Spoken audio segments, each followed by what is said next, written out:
Welcome to the Table Rush Talk Show. My name is Mischa, and I'm your host. And in this episode, I had the pleasure of sitting down with Adam Rosen, a world-traveling entrepreneur who founded his first tech startup in 2019 and is now at the helm of EOC Works.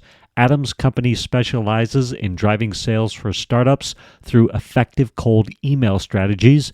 Additionally, he runs Nomad Cloud, supporting entrepreneurs with a passion for global exploration. Man, that was a mouthful. Join us as we delve into the insights and experiences that have shaped Adam's journey in the tech and entrepreneurial world. Welcome, Adam, to the Table Rush Talk Show. Mischa, it is a pleasure to be here, and I'm super excited for it. Let's just dig right into it. Your company, EOCworks.com, and anybody watching, listening, go to EOCworks.com. You can follow along. You can see what we're talking about. So again, EOCworks.com, that stands for Email Outreach Company. I mean, we could even start right there. That's got to be the simplest name for a company that I've heard of in a long time. Yeah, one of the things I learned in the early days from my previous tech startup is to not get too complicated, not get too cute. And when my co-founder and I were starting Email Outreach Company and we were trying to think of names, I don't remember who came up with it, but we stumbled upon it. And we're like, I just love this simplicity. And some people still ask, what do you do? And I was kind of chuckle at that because we did try to keep it as simple as possible. That's amazing. Some of my mentors, two of them, are always telling me, Mischa, clear and not clever, clear and not clever. And I have to remind myself, even the name Table Rush Talk Show, although it can start the conversation, people are like, what the heck's Table Rush Talk Show? And I have to explain that it's where everybody gets up at the end of your presentation and runs to the back of the room to buy, right? The Table Rush. Oh, I like that. See, I didn't realize that, but I do like that. Yeah, thank you. So Adam, quick here. Let's talk about the power of cold email outreach. Let's just dive right into it. Why? Like, talk to me about it. Well, everybody needs more top of the funnel. Like I always talk about, every business is only as good as their top of the funnel. And what do I mean by top of the funnel? I mean more opportunities, more sales opportunities. If we don't make sales, we don't survive as a business. And there's a million ways to get more top of the funnel. You could do cold email. You could do LinkedIn. You could cold call. You could do a Spotify ad. Heck, you could put up a billboard in Times Square. There's a million ways to get more top of the funnel. Cold email for me, though, has always been the avenue that's gotten me the best results. And also, if it's done right, is not going to be overly expensive, as I've seen doing Google ads at times or Facebook ads or some other marketing medium. So everybody needs more top of the funnel, and cold email, if done effectively, can be a great avenue for that. Awesome. So a lot of ways, a lot of my audience, coaches, experts, online entrepreneurs, fledgling online entrepreneurs, solopreneurs, maybe have a VA or something like that. Their top of funnel modality or process right now might be posting on Facebook, Instagram, YouTube, these type of social media campaigns where they're trying to drive traffic and perhaps top of funnel traffic, right? To create leads is what you're talking about. And I think a lot of people too are throwing good money after bad at Facebook ads or social media ads or YouTube ads or this or that. So this is what we're talking about, right? When we say top of funnel, we're trying to create those incoming leads. Absolutely. Yeah. Look, some people are great on Facebook or Instagram or TikTok. Some people aren't, though. Some people don't want to post every day. Some people don't want to hold their camera in front of them and do a video. Some people don't want to chop that stuff up. And it takes time. And look, there are people that are absolutely killing it on Instagram or TikTok and social media. They're doing phenomenal. And if you're one of those people, amazing. Like, keep going, keep growing that. But for a lot of other people I speak with, and even for myself, like, I never got a ton of growth and traction there. Versus email, what I always loved was, hey, if I want to reach out to chief revenue officers at companies with 100 employees or more, I can pinpoint target those people and get an email in their inbox that they're going to get visibility towards. And as long as I frame that message in a way that's compelling, that shows I address a problem that they'd like to have solved, I have a chance of booking a meeting with them. Awesome. So that's the main goal of the cold outreach for you, is to and what you teach and what you do with email with your EOCworks.com email outreach company is to create appointments. Is that what I'm hearing you say? Yeah, that's the biggest KPI for us is like for really anybody listening here, especially for anybody who's an entrepreneur, we need sales. We need to get more we need to grow our business. And the best way to do that is by getting, I found, just a one-on-one meeting with your ideal customer. So our biggest KPI is how many quality meetings are we scheduling for our customers. Hopefully from there they can make sales, and we have some customers that in their first year made over $1 million of sales through us, and that's the dream and that's the goal. But it starts with getting a meeting first, and getting a meeting is really difficult. But that's our KPI. It's not about opens, it's not about replies, it's about meetings. That's the number one KPI we look at for ourselves and then for our customers. Amazing. And tell me, let's just dumb it down a little bit. KPI stands for Key performance indicator. key performance indicator. And so ROI, return on investment, key performance indicator. How much money am I investing in this process? How many incoming appointment opportunities am I getting? How many am I booking? What's the return on investment on that? How many deals am I closing from those appointments? Is that what you're meaning when you're saying KPI? 100%. You know, like in some of our customers, they either do a better job selling or they sell a higher dollar item. So it's a little bit easier for that math equation to work. But really, my business for anybody or for anyone who's doing email on their own, it should just be a math equation. Whether you're paying $500 a month to do it yourself, or you're paying $5,000 for somebody else to do it, or something in between, you want to be getting that plus additional revenue on top of what you're putting into it. So like for us, like that company I mentioned that's made over $1 million of sales, and we just found out they made another sale through us actually this morning, and or they told us about it this morning. Like for them, they paid us about $60,000 since they've started working with us. But again, they made over $1 million of sales through us. So like that's a really good math equation. That's where we want every customer to be, because when that happens, they're happy, they're referring us a lot of business, they're expanding their work with us.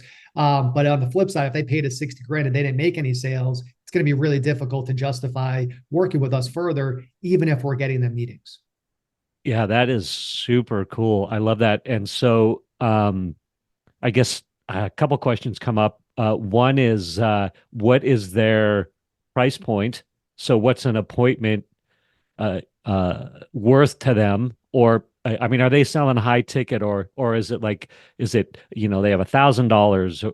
There, if someone says yes out of the appointment, 1,000, 5,000, 100,000, question A. And B, I guess you could speak to, if you're good at taking care of your customer, well, now you've got reoccurring revenue coming out of that as well. Exactly. Yeah. For like that specific company, their starting point there in their web development shop, they're making about 20 to 30 grand is like their kind of intro point, sometimes a lot more, but then they'll expand a lot. So now they have some customers through us that are paying them a few $100,000 a year. So like I always kind of dumb down business to being three things. One, you got to get customers. Two, you got to keep customers. Three, you got to be profitable. And if you're able to expand when you get a customer, if they're paying you $10,000 for the first year, and the second year, if they could pay you $15,000. So not only are you keeping them, but you're expanding with them. That's what can be really exciting as a business owner. The challenge, and I struggled with this during my first tech startup, we would get a lot of great customers, but we struggled to keep them at the clip we needed to.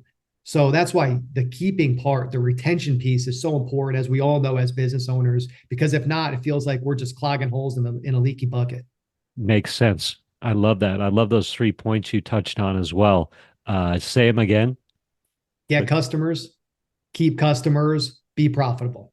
So good. So walk me through the process with this customer. They've got a $25,000 plus or minus offer, and they're a web development shop, right? Which you can maybe expand on what a web development shop is or not. But walk me through the process. So, A, how did you find them? How did you find this customer? Yeah, so a web development shop, even to break that down, that could be anybody from like building websites to building apps. So helping to build some technology. Um, how we got them was just through our own cold outreach. So at this point, we've had over 50 customers. I think the number right now is 53 or 54 customers, and 30 of them have come from us just doing our own cold email outreach to get customers for our own business.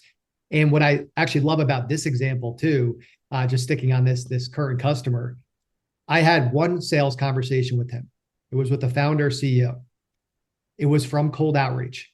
The conversation was a 12-minute conversation. Like I remember I timed it because he was late to the call, and then it was a 12-minute conversation. He paid the setup fee right after that. We got started a few weeks later because we have a 3-week warm-up process. And he's been a phenomenal customer. Again, he's paid us over $60,000, and he's been a wildly successful customer. But it's from one 12-minute conversation. And look, not every sale that we have, not every customer we have comes from a 12-minute conversation, but more often than most, like 10 out of our 30 customers we've gotten from cold email outreach all bought within 24 hours. And Mhm. I'm not selling the most expensive product, but on the low end, it's around 20 grand. And on the high end, it's 60 to 80 grand a year. And these are customers that are buying within 24 hours. So I talk a lot about, cold email, but I also talk a lot about sales, because that's one of the biggest struggles I see in the startup world, especially, is a lot of really smart founders that have a really good offering really struggle to make sales because we're buying into a way of selling that might work for a big enterprise company or might have worked for 10 or 15 years ago, but is not the current best way of selling. And I think a lot of founders overcomplicate the sales process more than we need to. So, well, that begs the question, what is the best way to sell then now? Speak to that quickly. Well, in my co-founder actually just wrote I love it, as it's really great sales manual. It's about 40, 50 pages. If anybody wants access to that sales manual, just send me an email at adam@eocworks.com. I'll make sure it gets sent to you for free. But the biggest thing I always try to encourage people is you just have to build trust. We've all heard it before, but we have to build trust. And there's a lot of basic things that we do in the sales process that erode trust. And our potential customer will not tell us when they don't trust us, but they will feel it, and then their results will speak to them, their lack of trust. So that's always the biggest thing I talk about, is you have to build trust. If you don't build trust, you don't stand a chance today more than ever. So the natural assumption there is that the way you teach people to do this cold email outreach is building trust. It's building it fast. And by the time they're on the phone call with you, if you know what to say, when to say it, I mean, if you're being authentic in what you do and able to show the value, the trust is there. They're going to buy within 24 hours. Again, this is not all the time, but sometimes. Yeah. Yeah, exactly. And look, sales, like I always talk about, every sale is a minor miracle, especially now more than ever. Like it's really hard to make sales, period. But especially when the economy is not so great. Like, a few years ago when everything was buzzing, it was a lot easier just to make sales with anything, real estate, tech, whatever that might be. Like it was kind of a high time for everybody. But now a lot of businesses are saying, no, I'm not going to buy nice to have things. I'm only going to buy must have things. So not every customer, not every phone call I get on is going to be a sale. But I always tell people, I'm like, especially for people new to sales, if you go one for your first 30, if you get on 30 calls, 30 sales meetings, and you go one for your first 30, amazing. Now go one for your next 25. Now go one for your next 20. Now go one for your next 15. Now go one for your next 10. Like a lot of times I talk to people, they'll have one sales call and terrible call, and now they're so down, and now they don't ever want to talk to anybody again. Or on the reverse side, they have the most amazing call in the world, and they think, wow, I'm going to sell everybody, I'm just going to be the biggest business ever. It's like, no, there's highs and lows. Like for anybody who watches football, and he's no longer with the Patriots, and I'm not a Patriots fan, I'm a Jets fan, but like the one thing I always give credit for to someone like a Bill Belichick was, he's never too high, he's never too low. And same thing with sales. Like I've been on 20 sales calls and went 0 for 20. And I'm like, these calls all were just not worth my time. They were terrible. And then I'll have a day where I'll get on 3 straight sales calls and buy. And I'm on the top of the world. And neither one is the real truth.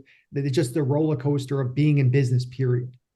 I love it. And I love the sales process. I have made literally a million hand dialed, telemarketing phone calls, and then got the auto dialers, and I've sent out flyer campaigns to get the phones to ring. And I love what you're talking about. And that is is the more sales calls you can have, the better. Obviously, duh, but the quicker you can hear the no's up front, then you can learn what does the customer actually want? What are their objections? How can I address those objections? And I think in sales, what's powerful about that is not how can I address those objections so just so they say yes. It's like, how can I tailor my product to solve those problems? Like you're getting the objections and you're like, oh, this is what my product needs to be able to do. Mhm. You know what I'm saying? Right? On one hand. Yeah. Yeah, and you need to talk to your customers, and also we need to or you need to talk to your potential customers, I should say, and we also can't be afraid to ask them to buy. Yeah. Like one of the big problems too I see with a lot of startups and founders, and this whole stuff I've run into from running my own businesses. And I started my first company right out of college. Like I was a 22-year-old bright-eyed, bushy-tailed pup. Like I had no idea what I was doing. And a lot of what I see though is we talk amongst ourselves as founders. We'll talk in the mirror, we'll talk to our friends and family, and people will always tell us, wow, that's so smart. That's such a great idea. But the best way to figure out if you have a great idea and really you have a good offering is to talk to potential customers and see if they buy. Because if they keep buying, then wow, you're probably onto something. If they don't buy, well, why aren't they buying? Do I need to test it? Do I need to pivot and change my offering? Or is this just not a need that people are interested in? But we need to have conversations with potential customers where, it's something called market development. Understand what the market wants, but don't just like get feedback from them. Like get feedback from them and say, hey, would you buy this? Like with my previous tech startup, before we even had our technology built, we had just a wireframe, which is basically just a mock-up of what the website's going to look like. We would get on sales calls and we got some really big customers, like a company like Stripe as a customer, before we had anything that we were even offering to them. Just it was hey, this is what we're going to build. They believed in us, they trusted us, and they gave us a shot. It wasn't a huge deal. I remember like our first deals were like $1,500 to $2,500 for like a 2 to 3 month pilot, but it was still them giving us a shot before we literally had our technology built or any users on our platform that they were going to be looking to recruit from. So let's sell before we even feel like we're ready to sell, because the feedback we're going to get from the market is going to be incredibly powerful for us. I love that.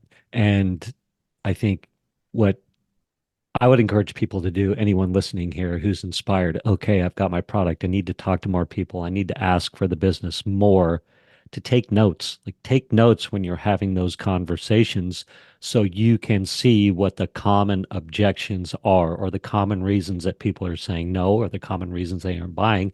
So then you can learn how to address those literal things because there's usually only two, three, or four things why someone's saying no, other than that you had a great idea, but nobody wants it. Right? Exactly.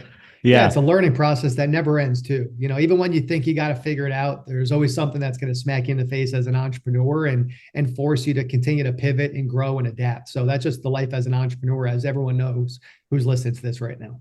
Yeah, great. Cool. Let's move on to so where are you finding or how are you finding or these emails to do your cold outreach, or where would you tell people to go find these emails? So in the past, like a lot of people go through a tool like a Zoom Info, which has great data, but very expensive.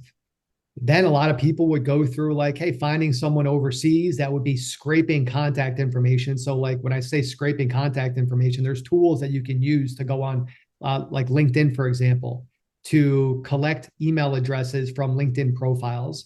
And then you could buy it for, 10 to 40 cents or so per contact. Zoom Info could be, as much as $1 more per contact. It varies depending on their contracts. So that's the way we would do in the old days. We didn't use Zoom Info, but we would hire people typically overseas that would help scrape this contact information.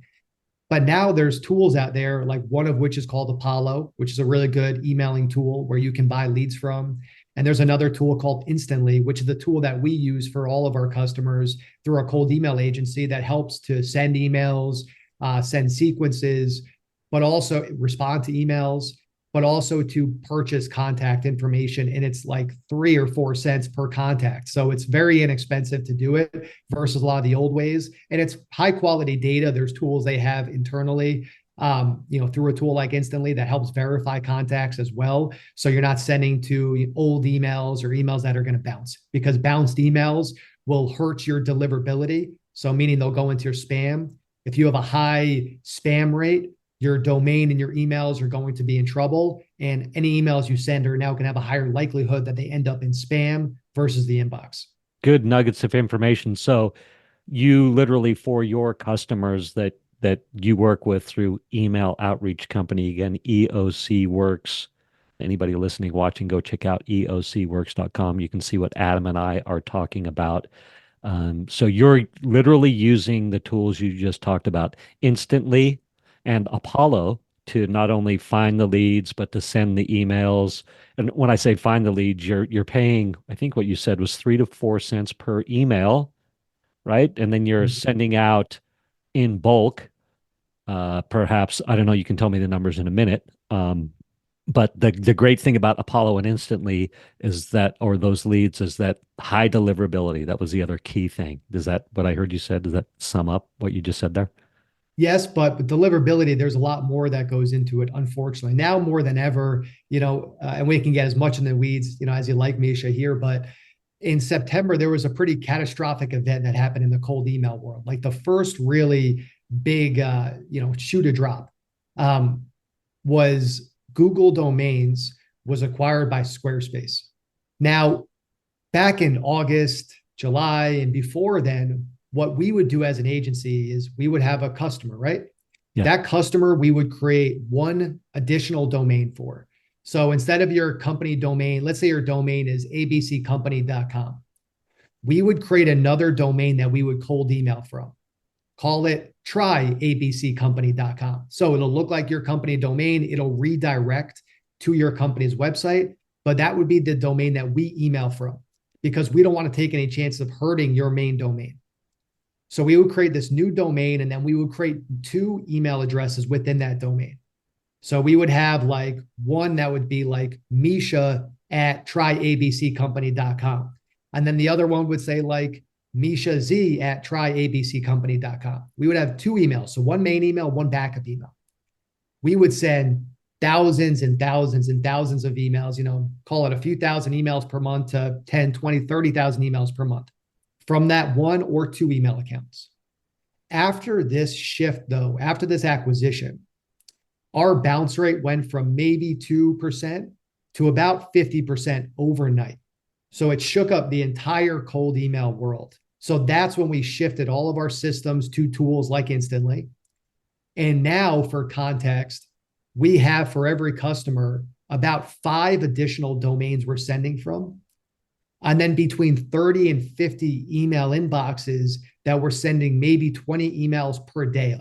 So we have to balance out the sending in order to make sure that you land in the inbox, because today, on this recording date, January 18th versus on July 18th or August 18th is drastically different. It's much more complex to get to land in the inbox versus going into spam.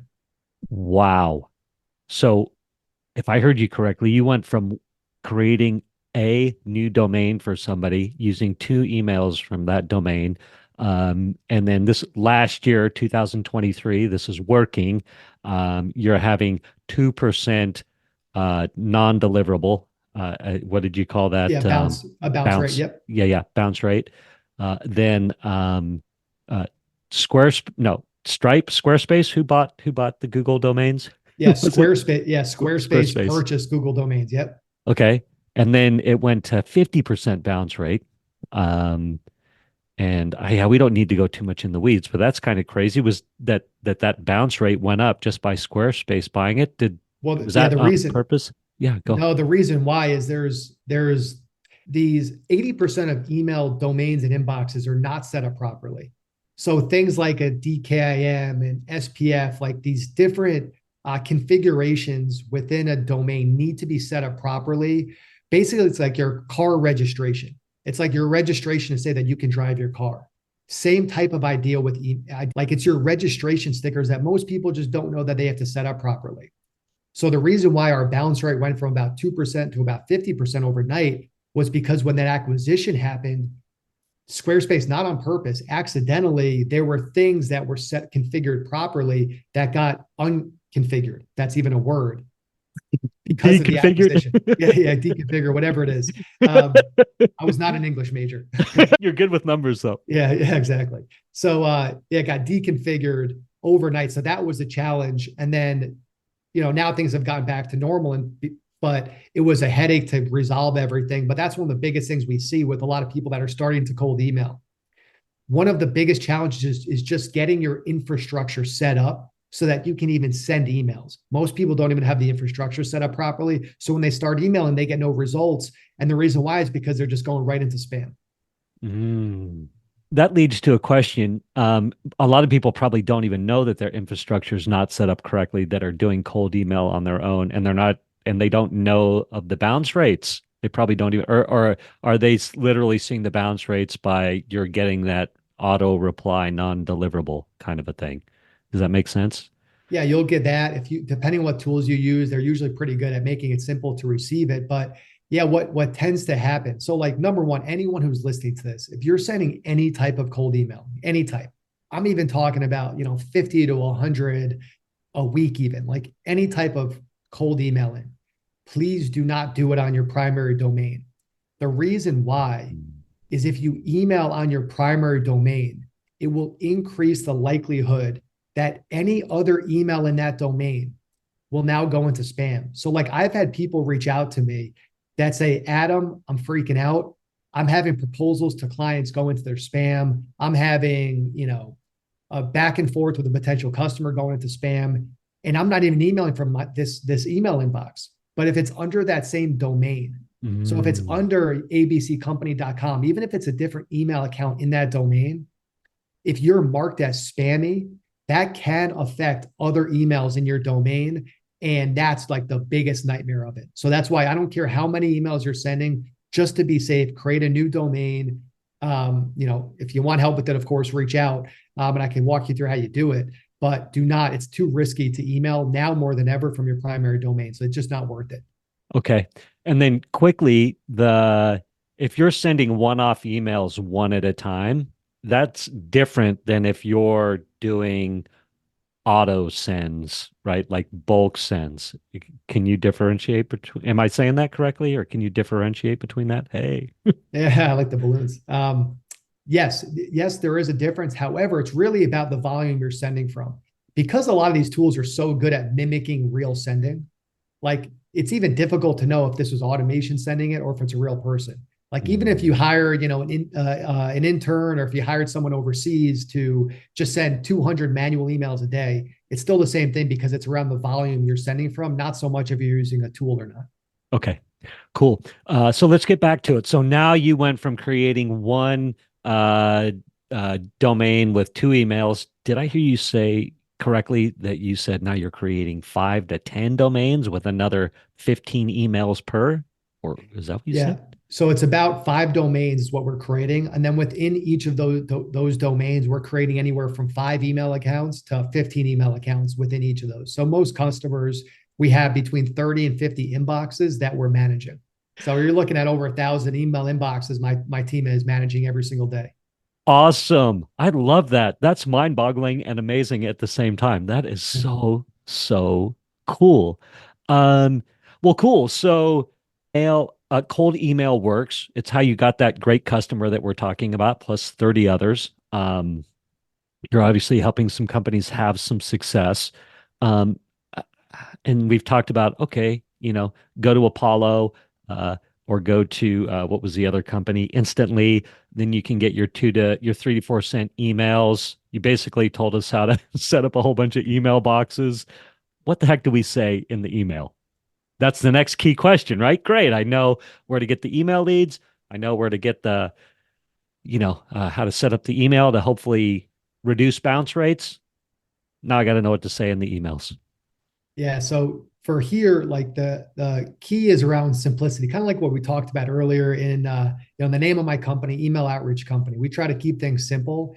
And with email, it's so, so, so important. Like in my previous company, it was a college recruiting startup. So we had a lot of data through surveys we would host around Gen Z and the future of work. And one of the things that we would joke about, but it was serious when we would do presentations on Gen Z and the future of work, is how Gen Zers have the attention span of a goldfish, about 8 seconds. And now I hate to break it to the rest of us generations, and I'm a millennial, but we all have the attention span of a goldfish at this point, especially when it comes to technology. And when it comes to emailing, if you think about when you are on the receiving end of an email, especially from someone you don't know, it's one thing if your mother or your sister or your business partner or your colleague sends you an email and it's like, okay, you kind of have to read that. But when it's someone cold, you don't know, if we're sending an essay to them, they are going to hit delete or mark as spam as quickly as possible. They're not going to give us a chance. So we have to keep things short, sweet, and to the point. So the method that we have always used that anyone can use here is very simple. Number one is a clear subject line. Number two is when you get to it, like just, the name of the person you're reaching out to. That first line is such valuable real estate. Please do not say, I hope this email finds you well. That's valuable real estate. Please, for the love of God, stop putting that in there. To someone you don't know in a cold email, don't do the pleasantries there. Show you respect them and care about them by you getting right to the point. So line one should be, what's the purpose of your email? Line two should be, what's the problem that you solve? Line three should be your solution. Line four should be your social proof. Line five should be your call to action. All of those should be one sentence, maybe two sentences tops for the solution section, but really everything try to keep to one sentence. Then the key is around follow-ups. It takes on average about 4 emails for a meeting to get booked. Only 17% of our meetings we book come from that first email. So over 80% of our meetings we schedule for our clients come after the first email. So we have to follow up. Now, the follow-up, you do not have to, think of the most creative, longest follow-up. The follow-ups we've seen work best are just 2 to 3 sentences tops, basically some version of, hey, just following up here. Please let me know if this value prop is interesting to you. If not, please let me know and I'll stop reaching out. Something simple like that. Those are great follow-ups to use. Those get the best results. And something as simple and clear as that. That is amazing. I love that. Do me a favor and run through it sounded like you had a 5-point script for this is how to do your initial cold email, right? And you Yep. you laid down five points, most of them one sentence. So say that again. It's beautiful. Yep. Yeah. So purpose. So I'm reaching out to discuss this thing. Problem. Most companies struggle because of X, Y, and Z. Solution. My company addresses X, Y, and Z.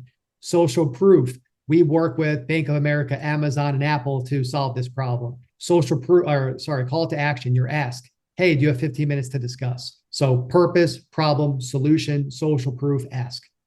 Love it. And the solution tends to be the longest bit of it. So maybe it's 2 or 3 sentences. Yeah, I still would try to keep it within 2 sentences, but yeah, the solution section might be about 2 sentences, sometimes 3. But again, if you could do it in one sentence, do it in one sentence, but try to keep it for 1 to 2 sentences. Amazing. Thank you so much for that. And then again, key is the follow-up. So if I heard you correctly, 17% of your appointments are booked from that first email. It's follow up, follow up, follow up for the rest. Exactly. You got it. Yeah. And then keep it super simple on the follow-up. So for example, when I help people guest speak on podcasts, I'm always reaching out to guest speak on podcasts. I'll send my little pitch and then like you said, 1 out of 10, I get some sort of response. For the other 9, I in effect just resend the email. And it's like, hey, just wanted to make sure you saw this. Right. Right? As simple as that. Sounds like that's what you said as well. You had 2 main points. So, Spot on. Yeah, exactly. yeah. Yeah. Good. Um, cool. And this is a great time to talk about your chat GPT, right? You use chat. You have this amazing prompt that you're using to help people write emails. Is that right? Is that what we got going on here? Is that correct? Yeah. Yeah. Basically in the old days, my co-founder, he's a great writer, as I mentioned earlier, he wrote the sales manual, but he would work with all of our customers to write their copy. And that could take a long time. Anyone who's ever done any copywriting, there's a lot of thought and time and energy that goes into it. So it would take him about 2 hours for every customer to rethink their copy, rewrite it. So what we ended up creating, and it's a credit to my co-founder for doing this, is this ChatGPT prompt. And basically what it is a 6-page prompt.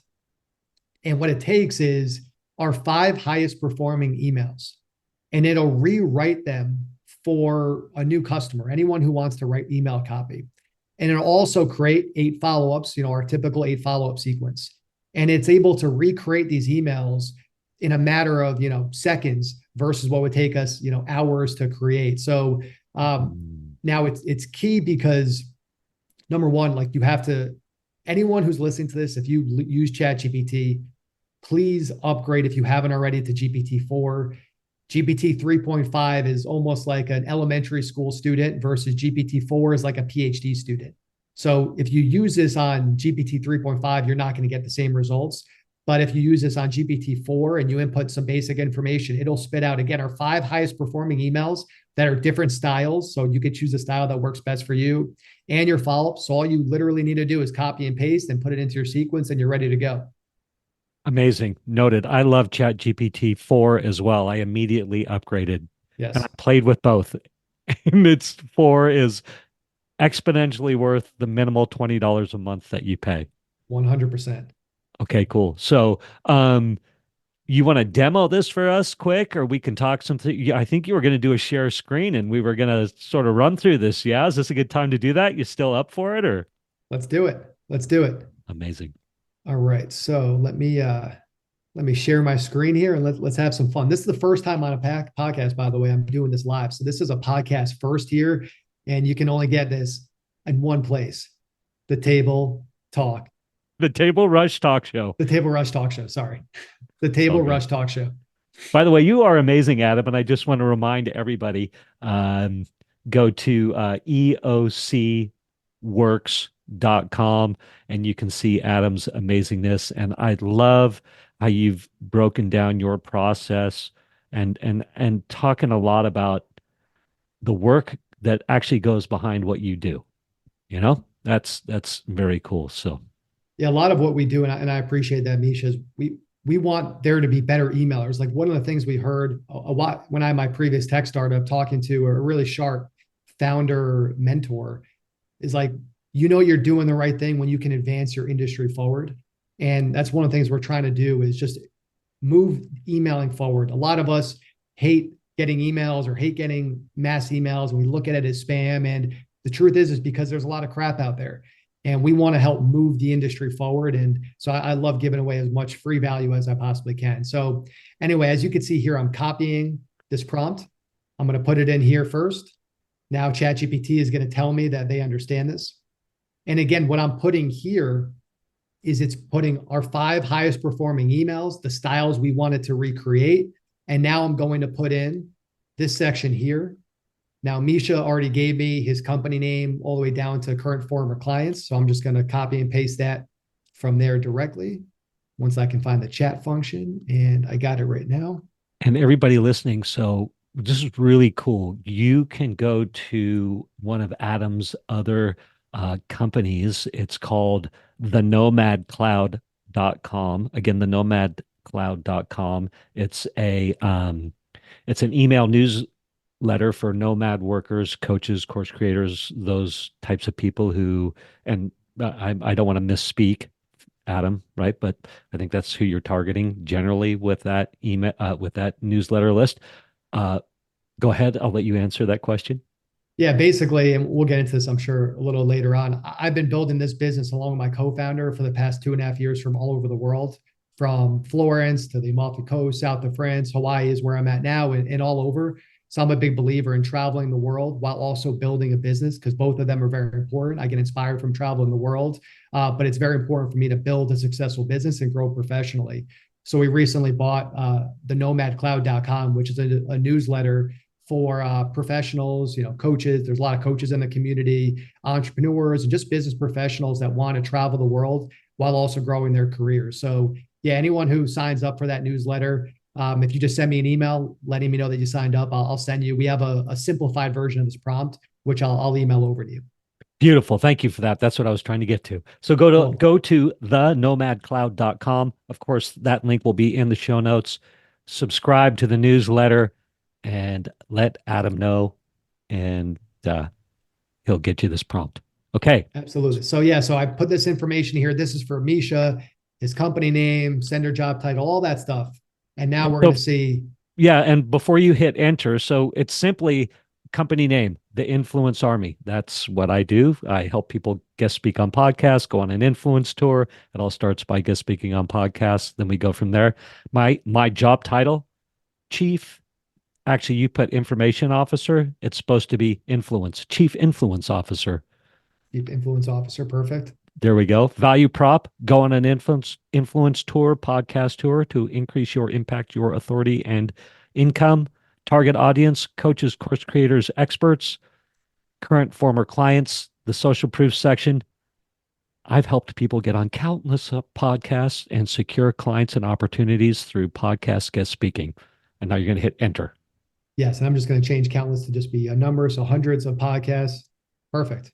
All right. So we're going to press enter. We're going to watch this do its thing here.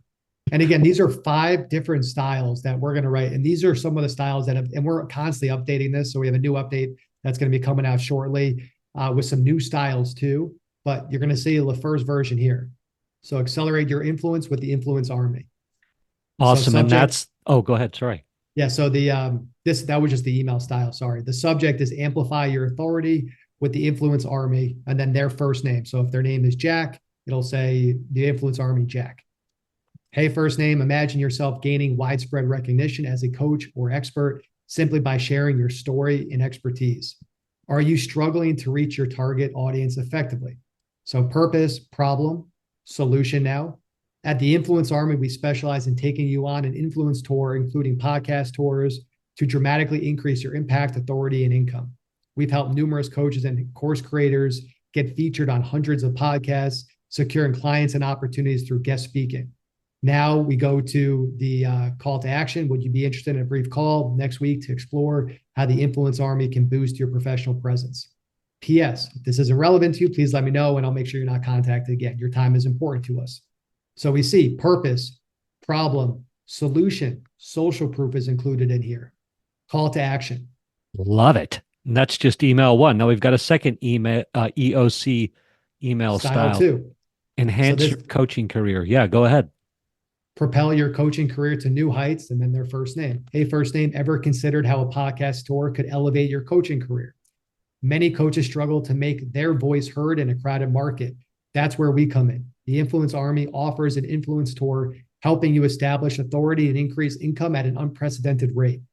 Our clients, including renowned experts and course creators, have featured on hundreds of podcasts, leveraging these platforms to expand their reach. Would you be open to a 15-minute call so I can show you how this works? This is awesome. Style 3, and I want to show you this specific one too here, style 4. So this style, we call like a cheat code. So in my previous startup, we had 2 6-figure customers. Both of them came from this approach. We also got MasterCard as a client. We got MasterCard as a client from cold emailing now their former CEO. He's the current president of World Bank, Ajay Banga. He got on 3 phone calls with us from this email. He ended up passing us to a CHRO. Then they bought our software. It's through this approach called advice. You know, they say if you ask for money, you get advice. If you ask for advice, you get money. So it's a good way of like, number one, it's still a sales call, but it's a much lighter weight sales call where you also get to learn. So you get the same benefits of a sales call where, hey, if this person has trusts you, believes you have a solution to their problem, they'll buy. But even if they don't buy, you still get something from the call versus on a typical just sales meeting. If they buy, you get value. If they don't buy, yes, you still get market development, but you don't necessarily get a great relationship that comes from it. So an example of an advice email, and I recommend this, I through buying the Nomad Cloud, I started talking to members of the community to see what they're struggling with. And one of the things I'm hearing is people that want to get a remote job because some of the companies now are cutting back on allowing people to work remotely as they work for that company. And my advice was to do this advice approach for doing an informational interview to get a job. Ask C-suite leaders advice on how you could get a role within their company. What are things they look for? Why or why would they not hire somebody remotely? So this advice approach, I really recommend to just about anybody, but especially if you feel like you're just starting out or if you feel like you're kind of stuck and you're not making as much progress as you want. So an example of this would be like, hey, coach to coach, seeking your advice. Then first name, my name is Mischa, a chief influence officer at the Influence Army. I'm reaching out for guidance with no expectations beyond, I should say, your honest opinion. Your expertise as a coach is invaluable. I'm curious about how our influence tour might resonate with professionals like you. And then in parentheses, it's designed to skyrocket coaches' visibility and opportunities. Could we have a virtual coffee to discuss your thoughts? Your insights will be greatly appreciated. Awaiting your reply, Mischa. And then P.S. I value your time. Please let me know your thoughts. This is awesome. And so again, just to recap, you said you sent this to when you had your software company, you you sent out an email to the B of A or somebody's CEO. Yes. In Yeah, this style. MasterCard CEO. Yeah, this Yeah, yeah. style, is a little bit of a different email, but yeah, this style is basically, hey, we're a young tech founder building this type of company. I really appreciate your advice. And yeah, I don't have it with me right now, but yeah, we have a screenshot of the whole back and forth. And yeah, he got on 3 phone calls with my co-founder and eventually passed this to his CHRO. And then MasterCard ended up becoming a customer from it, but it was just from advice. We've done this for a number of our customers too, especially as they're early stage, because it's my sister who was an early customer when she was starting her business. Now she works for my company full time, but how she got all of her customers in the beginning, and these are a lot of big name customers like NBC as an example. Almost all of her customers came from this approach of asking for advice. They got to know her, they got to see what she's doing. It's interesting, and they found a way to work together. So I'm a big believer in doing this advice approach because it can get you a lot of customers and it'll get you a lot of connections. It'll get you a lot of learning. So it's really a win-win-win. Amazing. And so you also said you use this approach to your 5,000 emails from your Nomad. What's the name of it again? Sorry, I had Yeah. it in front of me, but It's the nomadcloud.com. yeah, the nomadcloud.com. And you use this approach to them and got some great feedback or Well, more of we reached out to the community to let them know that we, bought the company. And then we told them, hey, if you guys want free advice on lead generation, for example, just book a call. So they would book a call with myself or one of my partners. And the more I talk to them, the more it's like, hey, this is a great approach for you. Like, hey, take this advice approach. Like, ask people for advice. So it's something that I'm a big believer in, really for anybody, but especially again, if you're just starting out or if you feel like you're a little bit stuck, it's a great way to kind of get stuff boosted up. this is so good. Man, Adam, this is awesome. Thank you so much for sharing this. This is beautiful. Thank you. Yeah, cool. Anything else you want to touch on?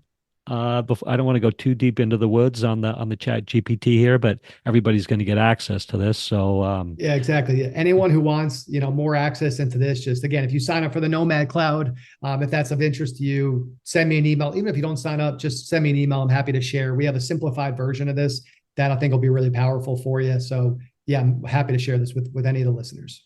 beautiful. And anybody who's listening to this on the podcast, thank you for making it so far. You hopefully you understand that Chat GPT and this prompt will help you dramatically. So subscribe and get the prompt. Absolutely. So how do you get into all this? How does somebody wake up and go, I'm going to get into the cold email business? It's the last business I thought I would be in. Nobody's like, I was talking to somebody else. He was like, are you passionate about cold email? I said, no, nobody's passionate about cold email. I don't think there's a single person in the world that is. I love and appreciate the art of it, but I really love the connection piece of it.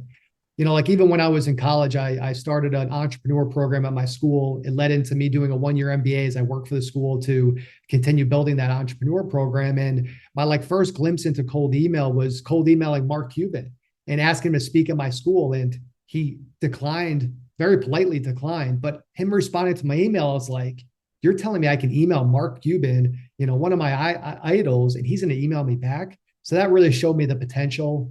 But then it was really my first tech startup, how we got just about every customer, B of A, Amazon, Apple, Goldman, MasterCard, they all came from cold email. So when I sold the company in 2019, I started to do a lot of work with startups and small businesses. And just one of the startups that I was advising just said, hey, man, I'm struggling to get meetings on the books for my startup. Can you help? And I looked at it more. And then I just called up my co-founder of that previous startup and now of this business. And I just said, hey, man, I think we can help them. And that's how we built the email outreach company. We did it for him. We did it for my sister and one other startup. We tried it with just them for 9 months. We wanted to make sure that this thing really worked before we turned it into something. And then it was. So we started adding more customers and yeah, started travel. We started about 2.5 years ago when I started traveling full time, probably about 2 months after we launched it. Beautiful. Um, that's amazing. I love you said you're inspired and love the art of it, and that the power of it is super inspiring, but no one really wakes up going, I can't wait to cold email today.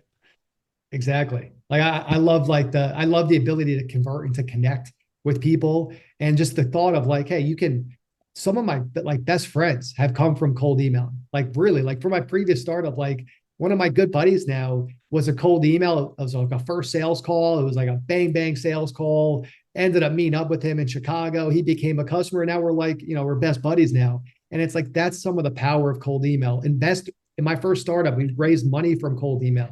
The company that bought mine came from cold email. Like there's such a power of it. Like, look, most marketing can be ugly and not always the most pretty thing. And email is not always the most pretty thing. I'm not, everybody knows that who's done it before. But yeah, the art of it is fun and exciting to me. Man, when you find the person too, I think I like I said at the beginning too, I've done a ton of telemarketing and you'll hear no, no, no, no, no. And I'm sure when you're doing cold emails, you're getting, why'd you email me? Don't do that. You're a prick or whatever. Excuse my language. The things that we hear, and you might hear that 100 times or whatever the numbers are, but then you get that one person that's like, oh my gosh, I can't believe you reached out to me. The timing is perfect. Mischa, it's so spot on what you just said. It's always funny. We joke about it internally. We have a Slack channel. We call it bad, ugly responses, where you'll have people that'll say what you said, but probably 10 times worse. But then to that same exact email, 5 minutes later or 5 minutes before, we'll have someone saying, wow, this was such a great email. I never respond to cold emails. This timing is perfect. I've been just talking about this internally. Let's chat. And that's the truth is you're going to get people that love it, that think you're, great at it and they're so happy you reached out. And then you're going to have the people that say terrible things to you. And you know what? That's just marketing, period. Like I worked on real estate developments, in 2020, 2021, and I did a lot of Facebook marketing, did a lot of videos. And I made some sales through it. I'd have people that said, wow, what a great video. And then I would have people that, like, I remember this one guy was like, I hope you get COVID. And that was just the reality of it. And the truth is, it's like, as long as you're doing the best job you can to make it, as high quality as you can't control if that person woke up on the wrong side of the bed, if, their husband or wife or their kid was just a jerk to them or whatever. Like some people are just going to take their anger out on you. Your only job is to make sure you do the best you can to make it as high quality as possible. Yep, I love that. And it's so true. We don't know what's happening on the back end. Somebody literally could have just lost their job. Their dog could have Mhm. died. They could have spilled their coffee on themselves. Their computer could have exploded. I mean, there's so many things where that reactionary email or reply or comment when you're telemarketing or, who knows, we're all human and that's a great way to put it. I just had this idea and this memory, but now it went away. Yeah, I think whatever, it'll come back to me. I'm curious. Um, you know, you're going to have people that are listening to this, and there's going to be three main thoughts like, yeah, this is cool, I can do it myself, or this is cool, and I'd hire you. Um, or no, but what are the or no, I don't care what you say, I'm not into this. But for the people that are like, yeah, I think I'd do this, or yeah, maybe I'd have this do this for you. There's got to be some misconceptions out there that keep people, I mean, over and above what we've talked about. I think we've covered most bases, but that keep people from taking action on something that is clearly so powerful. Well, there's a few things I've seen that limit people from doing it. Number one is the misconception that email doesn't work. So there's always been the challenges of it. And right now it's more challenging than really it's ever been. But Like we talk about, get about 120 emails on average a day, and the data says we only respond to about 10 of them. So we ignore about 111 of those. So you have to do it effectively. So there's a lot of people out there that say cold email doesn't work. And for a lot of people, it doesn't work. You really have to know how to do it effectively. So that's number one. And I hope we can act as living proof to show like we would not have I wouldn't be able to do the stuff I do if it wasn't for cold email. We would have less than half the customers we currently have if we didn't do cold email ourselves. And we've seen this through so many customers. I gave, one of those main examples earlier. So that's one, is that it doesn't work. It does work if you know what you're doing. Number two, though, is you have to, again, set it up right. And that can be the toughest part. Like we created a new product where we basically set everything up for them and we help them press send on their first email, because we found that the 0 to 1 is the hardest part. Like creating the domains, the emails, warming up, showing them how to use the tools, connecting things like their DKIM, their SPF, their registration stickers, as I described it.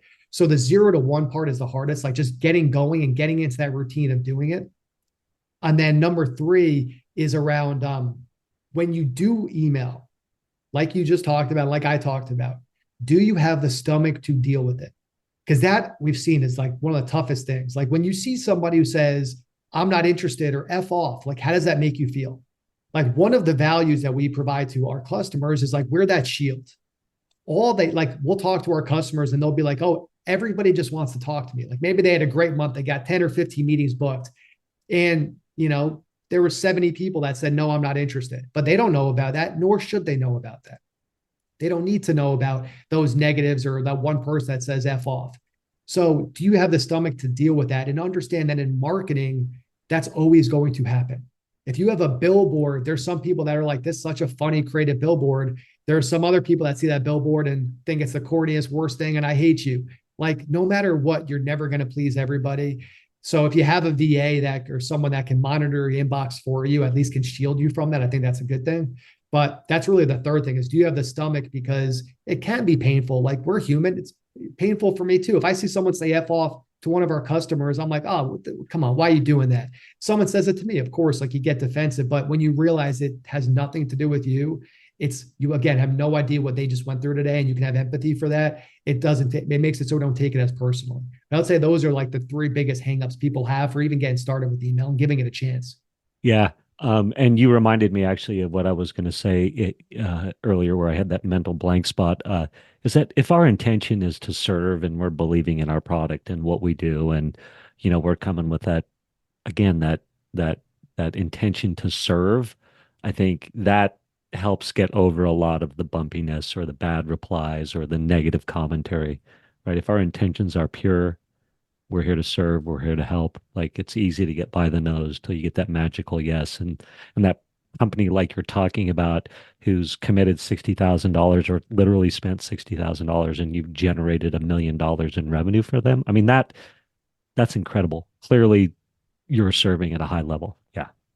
Yeah, it's a really good point. Like, yeah, as long as as you're doing the best job to craft a good email, you're unsubscribing people if they want to be unsubscribed. You're writing an email that shows you value them and their time. You're being as targeted as you can. If you're doing those things and you're doing this to try to help, yeah, like the no's are going to happen, the negatives are going to happen. But that's just life. Yeah. Amazing.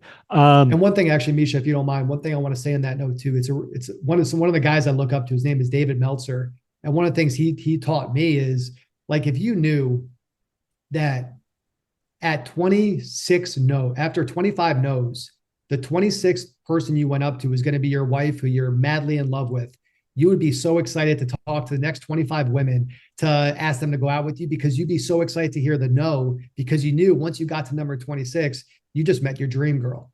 And I always try to think about that in life as like, just, hey, go get that next no, because that next no gets me closer to that next yes. And if we could just start appreciating the no's, as hard as it is, I feel like it's hard too. But as long as we can appreciate the no's because we know it gets us closer to the yes, I think it makes that process even more enjoyable. I love that. Thank you for that. I did want to touch on something else you had said as well, that one of the services you offer is to get somebody set up so that they can get that first email sent, and then you're like, here you go, here's your system. So your service Like you have this one customer who spent $60,000. You helped them generate $1 million in revenue. That's an ongoing contract with them, a retainer, or Mhm. call it what you will. Versus this other product is let's just get you off the ground, hit send on email one, and then you're off to the races. Handle it yourself. Yeah, exactly. And that could be just handle it yourself and then you don't pay us again and you just are on your way. But we have just a month. We created a mastermind. It's an AI cold email sales mastermind with a bunch of library tutorials. So in that sending infrastructure that we offer, we help get them off the ground. But then if they want to continue to have access into our mastermind, they have monthly calls. We're kind of like their email advisor, where that's still monthly and we're still there to support them when they need things. If they call us, text us, email us, they have access again to the mastermind. So that can be on that typically actually is usually ongoing as well. Awesome. And and again, people listening, watching can go to eocworks.com and everything is there that you just described. Yep. Yeah, it is there. If anyone wants to talk it through, just book a meeting with me. Let me know you came from Mischa's podcast. So I know to give you a little special attention there. Yeah, cool. Fantastic. Thank you for that. And um, what's the one thing right now that's working for you other than cold outreach that's working best in your business right now, other than the cold email outreach? Well, this will be probably a little bit of a plug for you too, Mischa, even though I know that's not why you're asking it. Like podcasting, things like this are so valuable. Like it's something that I try to constantly do is get on podcasts with, hosts like yourself, Mischa, because the value that I get from it is one, I love meeting people like you. Like if this was just a one-on-one conversation for an hour, this would be fun and worthwhile for me because I love connecting with, I'm not just trying to boost you up here. Just I love meeting people like you, period. Number two, I love meeting the audiences. Whenever I get on a podcast, the connections that come after from the listeners, those are amazing connections too, because the people I give the most credit for is definitely not me. It's easy for me to show up for an hour and do this. It's definitely partly you, Mischa, because I know how freaking hard it is to put together a damn podcast. But really, I give the most credit to the people that are listening. There's a million other things that you could be doing right now, but instead you're choosing to learn about something else and to be open to learning something else. So I give so much credit to listeners, and I love meeting with listeners. I love when they connect with me, talking to them. There's some that have become customers as well. So I get a ton of value from being on podcasts. So I would say that's something that I try to do pretty consistently. Fantastic. And do you have a systemized process for that? I'm assuming you do. Yeah, yeah. So I have my systems of getting the emails, of course, doing the outreach. I have my team that's able to manage the content when I get it, because this will be a pretty long episode. This is going to be over an hour, and hopefully there's some really good nuggets that we have from here that my team will be able to chop up into 30 to 90-second clips that I'm able to repurpose and share, and then a lot of the little things, from bios like we talked about earlier to some of the more details. If you have to do it one at a time, it could take up a lot of time. So I've tried to systemize that as much as possible so that we could just get the best results from it. Yeah, fantastic. And I know we are pushing the time limit here and we'll keep going Mhm. because I do want to give you time to talk about the Nomad Cloud. This is your newsletter for digital nomads. So you are a proclaimed digital nomad, and you recently bought this digital nomad based media company, the nomadcloud.com. And I think what's really cool about you and obviously the way you serve at a high level and your commitment to your craft. I mean, that shows the commitment to the craft. I just love that and appreciate that. But that you get to do it all over the world and you're committed to that lifestyle and what that affords and what that brings. And so why don't you speak to that for a little bit and then we'll cut everybody, we'll set everybody free. Yeah. Well, first, thank you for the kind words, Mischa. And I'm probably the last person you would think would have a digital nomad business, or at least I was. In my previous tech startup, we had it for about 5 years. 4 of those years, we were just stuffed in an office in Boston. And I don't say this for any extra credit. It's almost worse that it was like this, but it was literally 7 days a week on most weeks. Usually Monday through Saturday was 6 a.m. until around 7, 8 p.m. in the office. Sundays, 9 a.m. to maybe 6 p.m. So a little bit of a lighter day in the office, but that's how I thought you had to do it to build a successful business. So it was a total opposite life that I'm living now. But yeah, for the last almost 2.5 years, my co-founder and I have been traveling the world. We travel the world about half the year together, about 6, 7 months. We tend to be in the same spot, which is really helpful, being with your business partner together. But what I've learned from traveling, because I'm living out of a suitcase now. I'm in Hawaii right now for a few months, but it's like I've learned to pack light. Travel light makes things a lot easier. So I'll bring a suitcase and maybe a carry-on and a backpack everywhere I go. And what I've learned is I've met so many people, some people I don't even know, or some old friends that are like, how do you do this? And how can I do this myself? Because so many people, they want to travel the world, especially because of what happened with COVID, where we were either confined to where we are, or the fact that so many jobs became remote. And it's allowed more people than ever to be able to travel and explore the world while also working. And that's a key thing that we always think about is we want to have our cake and eat it too. Like, I don't think it should either be you work and you're in one spot and you just have to, sacrifice your enjoyment to be a successful business leader, or you travel and you live out of a backpack and you stay in hostels. I don't think it needs to be one way or the other. And I hope we can act as living proof of, hey, you can make as much money as you desire, but you can also do it, in the Amalfi Coast, in the south of France, in Bali, wherever you want to go, you can do it while also building your business. Because for me, if I was just traveling or just focused on business, I wouldn't be whole. I want to make sure I can beat the system of, making as much money as I want while also being in the places that I desire with the people I want to be with. Love it. So good. So everybody go, sign up, subscribe to the nomadcloud.com, and Adam will teach you how to do that, how to live the life of your dreams, make as much money as you want, and help you travel to all those cool places that you listed. That is awesome. Quick, inevitably, we're going to hit stop, and you're going to go, man, I wished I'd have said, or I meant to say, or anything come to your mind? Try to simplify things as much as you can. Like I've seen just even buying this new business. It's my first time buying a business. Is like you have all these ideas, and me and my sister and my business partner, the three of us were all partners on this. We have all these ideas of what we want to do, but it's really what's most important is what actually matters. And going back to what I mentioned earlier, get customers, keep customers, be profitable. As entrepreneurs, business leaders, just people in general, we have so much going on. Maybe you're married with a husband or a wife, or maybe you have kids, or maybe you're just you want to spend time with your friends, or you have a million ideas for your business. Whatever that might be, there are so many things that are constantly pulling at us. And what I've seen is just the more simple we can make things for ourselves, the more simple we're able to make it for our customers or for our users, the more simple we're able to create processes. But just try to simplify things. The more we could take off our plate and off our back, the easier it is for us to execute. So that's probably my last message here that comes to mind, is just try to simplify things as much as you can. Adam, this has been a ton of fun. I want to thank you so much for the value that you've brought, the insights and the inspiration. So thank you for being on the show.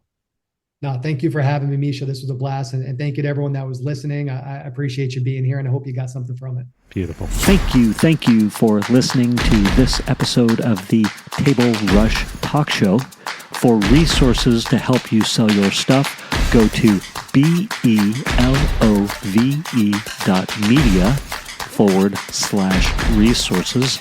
That's belove.media/resources. And be sure to subscribe, comment, 5-star, and share. Thank you again for listening.